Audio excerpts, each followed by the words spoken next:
When I was young, I dreamed of changing the world. As I grew older, I discovered the world would not change. So I decided to change only my country, but it too seemed immovable. As I grew into my twilight years, in one last desperate attempt, I settled for changing only my family. But they would have none of it. And now, as I lie on my deathbed, I suddenly realize if I had only changed myself first, then by example, I would have changed my family, my country, and who knows, I may have even changed the world. These are the words written centuries ago on the tomb of a church bishop. Ladies and gentlemen, boys and girls, as we reach a quarter of our way into the 21st century, we witness inflation increasing exponentially. Crime, violence, treachery, we're far from thriving and merely living existentially. Poverty and unemployment at their highs, pollution filled in our oceans and our skies, climate change making sea levels rise. And knowing this, we want to improvise. But as in the church bishop's epitaph, changing yourself is the best way to do so. And with this, I welcome you to the wonderful world of self-improvement, which in simple words is evolving from who you are now to who you could become. Now, since I was a little kid, I had been a straight-A student with few friends and high self-confidence, but my life changed the year I entered middle school. With a new phone, changing hormones, and more freedom than ever before, I became a different person. I would come from school irritated, slam doors often, feel super insecure about myself, and be on my phone all the time, scrolling through Instagram for the approval of faceless friends and influencers. Academics were no longer as important as fitting in. Over a period of 3 years, I gradually evolved. I now prioritize academics and extracurriculars, occasionally even forgetting my phone exists. Having read dozens of self-improvement books and following so many self-improvement influencers over the past few years, my key takeaway is to ditch the books and influencers and really just think for myself. Yes, these books may be written by Ivy League graduates, but you know your own unique life the best, making you the most capable of making efficient decisions to improve yourself. And by improving yourself, you inspire others, who may then take action and inspire others, having a ripple effect on the world around you. But the question is, how do we think for ourselves? It's simple. The 2 C's of mindset change. It's commonly said that you should spend more time with people who align with your values and your aspirations. Raise your hands if your parents told you to spend more time with the smart kids when you were in school.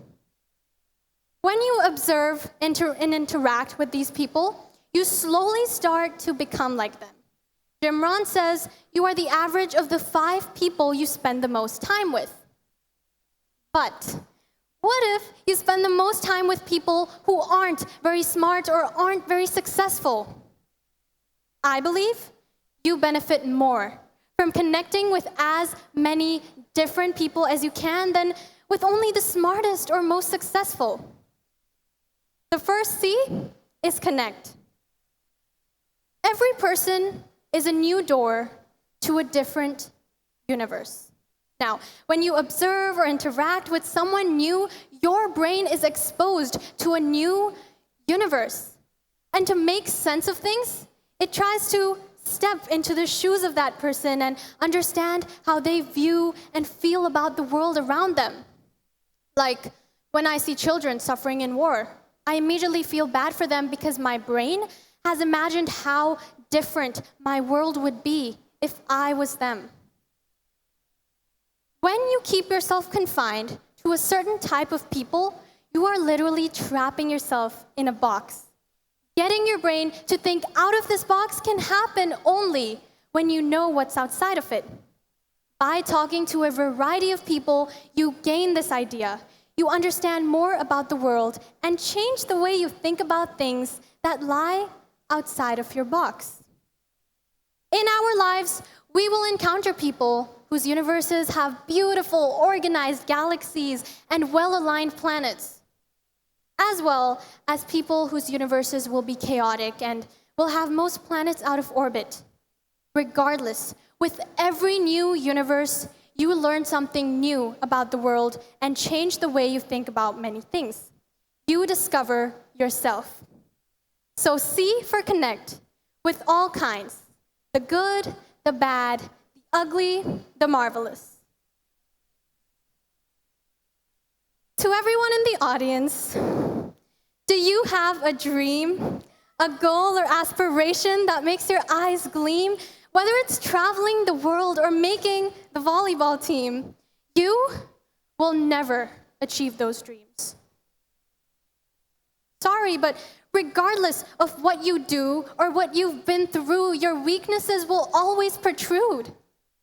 Now, you, all of you, consciously hear these words every day from a man you hold dear.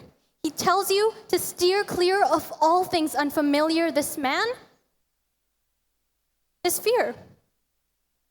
A few months ago, I had the chance to sign up for a talent show. I prepared like a pro, and my teammates told me to go, and though my heart said yes, fear said no. It reminded me of failures from a long, long time ago.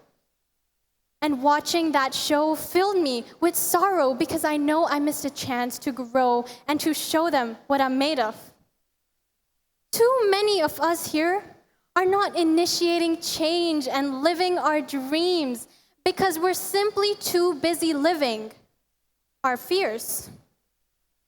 Because it's always, what if I fail, right? What if I turn pale? What if I drown instead of sail? What problems will this entail?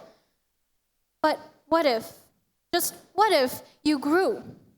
What if you flew? What if you do the best you can possibly do? What if you become a person brand new? Being brave isn't the absence of fear. It is having that fear and finding a way through it. The second C is conquer. To be a speaker in this talk today, believe it or not, I too had to display some bravery and take some risks, make some mistakes in order to finally make a change. So the next time you feel that fear, do not let it determine how you feel right here. Forgive me for hurting your self-esteem, but you will, in fact, achieve those dreams. As long as you believe, you will never again grieve, because you won't let your fear deceive you. To those listening to this talk today, I want you to know that regardless of your age, your gender, your culture, or your identity, you alone are enough to change the world. And the only right time to make a change is now. Lemony Snicket says, if we wait until we're ready, we'll be waiting our whole lives. So let's C for connect and C for conquer to make the C for change today. Thank you.